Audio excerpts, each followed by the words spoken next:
saya dari program studi D3 Keperawatan Universitas Jember Kampus Pasuruan. Kali ini saya akan menjelaskan tentang etika batuk dan bersin yang baik dan benar. Perlu kalian ketahui bahwa ketika kita batuk maupun bersin, sebenarnya banyak ribuan hingga jutaan kuman penyakit yang kita percikan. Nah, oleh karena itu penting bagi kita menerapkan etika batuk dan bersin yang baik dan benar agar kita tidak menularkan penyakit ke orang-orang di sekeliling kita.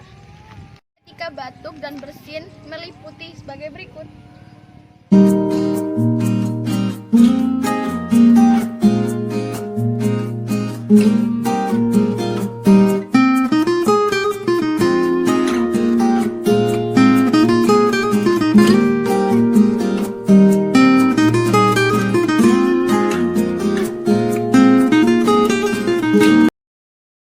Demikian informasi etika batuk dan bersin. Semoga bermanfaat.